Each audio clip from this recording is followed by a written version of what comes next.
What's up, everybody? Welcome to Podcast Now. I'm Alex, and in this video, I want to go over those Silent Hill F previews, talk about some of the general things that are being shared to us, some opinions from these people. They were able to play the game for about 5 hours, and one of them, IGN, I believe being the specific one, actually talked about how long the game is going to be and all. So we got some, we got some good details, and then we have some footage. Now, everybody's preview is somewhere in between like 10 to 15 minutes, and I think there's about 14 minutes of footage that's just universal. So a lot of the clips, even if you watch it from like 2 different outlets, I think Konami just gave it out because they played 5 hours, right? They might have not been able to get their own stuff.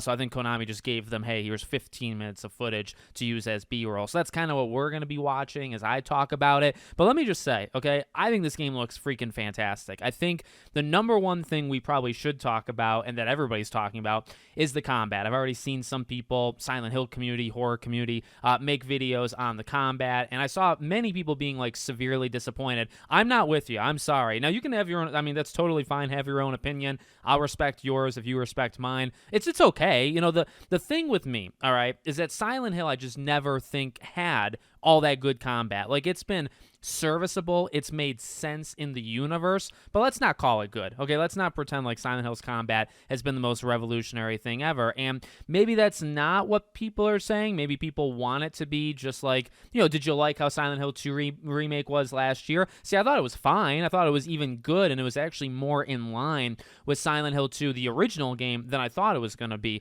But why can't they experiment? That's kind of where I'm at. And again, you can disagree. That's totally cool. But that's where I'm at, is like, this game is clearly different, okay? It's a different setting. They're doing something totally very, very out there in terms of the Silent Hill franchise, okay? Can we say that? So why not try it with the combat, you know? And it's like, if it works, it works. If it doesn't work, they know never to do this again, right? I mean, you know, that boss fight that people were talking about in this preview, you know, they're likening it to like a very weak and weird, like, Soulsborne type situation. When I say weak, I mean, like, it's not, I don't think you should absolutely compare these two games. The previews that I listened to also kind of said that, right? Where they're kind of hesitant to do that, but there is some inspiration from, like, modern action, like, you know, when you're swiping things nowadays, you know, you're slamming a, you know, whatever, a crowbar or whatever it might be. There was some inspiration done there. And you watch the dodging, you watch that stamina meter, you watch, you know, she kind of has this this like peak performance that you can unlock with her, right? I think her sanity type situation. So I mean, like, they are going kind of more actiony than they've ever done before. But I mean, I kind of like it. I kind of think it looks fun, and it's a little bit different. And then there's the survival horror elements in it, right? So like, yeah, the basic movement of like swinging and dodging, that's very different. That's something I think we haven't seen before, right? You know, no firearms. They've talked about that as well. But then also, okay, well, what's the Silent Hill part? What's the survival horror part? Well, it's, you know, inventory management, right? It's that these weapons can actually degrade. It's that you can only have 3 of them at a time. You know, a small detail I heard people say is that you can actually visibly see it. So, like, if something, you can actually look at, like, a metal pipe will actually bend. It'll literally look bent, and that means, like, okay, it's on its way out.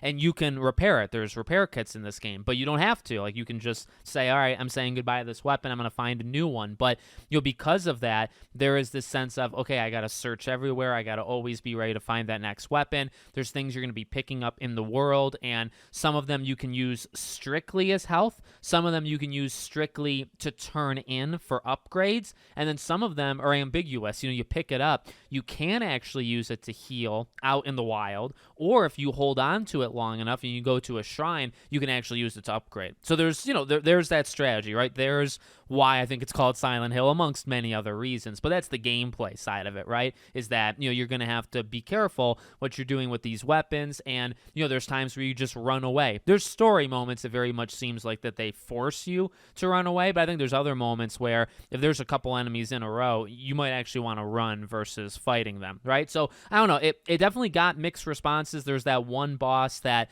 I think IGN's preview talked about, that it gave them a very hard time. Another outlet flat out did not beat that boss, and it was taking people over an hour. So of the 5 hours, 1 hour was just taking out one boss. And this is where you could probably pull out your game journalism card and say, all right, is this a problem that they need to worry about, like the developers? Like, do they really need to overhaul or fix something? Like, is this going to give the average player trouble, or is this just them being a game journalist and some of the stigma, that goes along with that?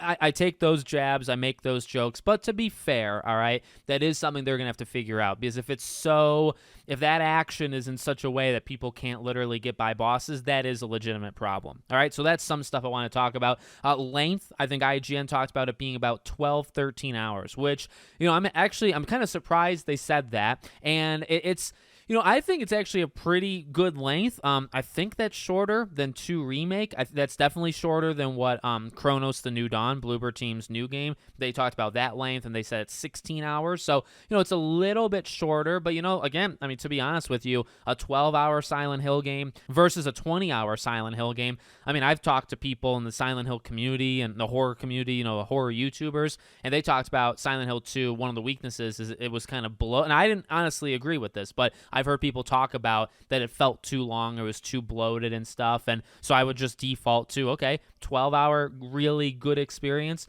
versus 20-hour, bloated type experience. I'll take the 12-hour. And so, with them being stuck on the boss, they still played about a third, right? Maybe a little bit more, maybe a little bit less than a third of the game. We got to see some cutscenes. We've heard a lot about like the themes, which we kind of knew, right? Like this is a story of like being a teenage girl in the 1960s in Japan, and some of the stuff is very on the nose. There's going to be some themes around there. A lot of the story takes place about it, but they've talked about like her journal or diary that she writes stuff, and there's like article clippings that you can look at that talk about what's it like basically being a woman, right? And so and obviously like the writer is somebody who I think a lot of people have a lot of faith in. Sounds like from the previews, like that stuff is locked in and is really good. Overall, I would say the previews were extremely good. Like people talked about the looks, the Japan setting really standing out. They talked about the UI, and it's something that I think in the moment I heard it, I wasn't looking at the screen, like I was just listening, and then I did look. If you look,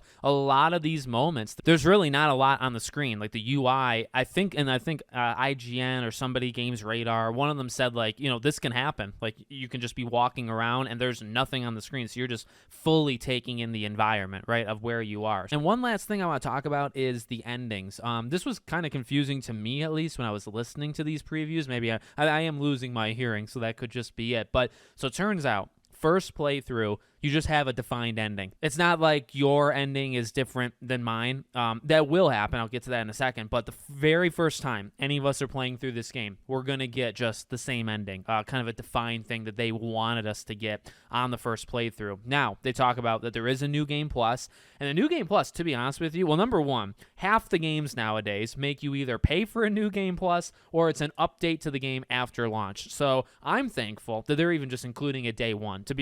It's actually sad that we're in this situation, but they are going what would be considered above and beyond for the game industry in 2025. So they have a New Game Plus. It actually is going to let you explore more areas. There's going to be different boss fights and different like encounters just in all. So they're quite literally, it's not even just, hey, you carry over. I imagine that happens too, but it's not just that you carry over your stuff and you replay it from beginning to end. No, there's legitimately new things to do the second time that they were not there factually, right, in the first time. Now, second time you go through, what you do, and these Silent Hill games, tend to be tricky, right? Like you have to do certain things around the game to unlock these endings. So that's where that will play out. There's 5 endings in all, and I do believe they confirmed one of them is like the joke ending. It's a UFO type, alien thing. So 4 plus that. I guess that's a legitimate one, but you get 4 different endings, and they're not going to say, like, I think they said it's not really like black and white, like which one is the best. Now, to be honest with you,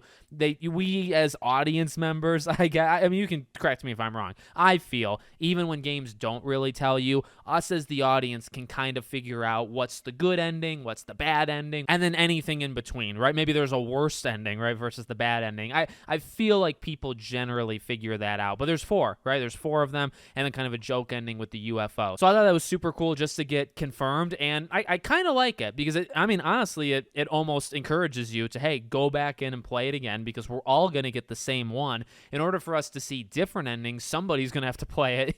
You, me, some YouTuber, somebody out there has to play it more than once, right? And then when we do play it more than once, there's incentive. There's new things to do versus that first time. So I very much appreciate that. So I'm pleased with it. I honestly think it looks freaking fantastic. I think it looks scary where it needs to. You know, the puzzles and the scarecrows and that like alternate dimension shrine type area where, and I think that's where that boss is, by the way, where you kind of use like the spear weapon. The weapons in general. There was like 3 or 4 different weapons that they showed in this. I really think it looks awesome. And, you know, depending on the preview, I saw one preview that said it could be, you know, a Game of the Year contender. Again, I think it's going to be a different type of Silent Hill game. It's something we'll talk a little bit more about, you know, as we get closer. We got, 2 months left until the game comes out, so I'm sure I'll be making more videos. I love making videos on this game, by the way, so I'm pumped to play it. I think a lot of this stuff is a net positive, and even the stuff that's mixed, I'm honestly for. I can understand if you're not, and if you say, you know, it's not Silent Hill. All right, I mean, that's fine, I guess. I just feel, you know, let them try it, and I mean, again, if it fails, it fails. We'll get Silent Hill 1 remake in a couple of years anyway. Let them kind of go wild here, and that's what it feels like they're doing. So let me know what you think in the comments. Make sure, as always, you're subscribed to the channel, bell icon turned on, and I hope to see you all on the next one.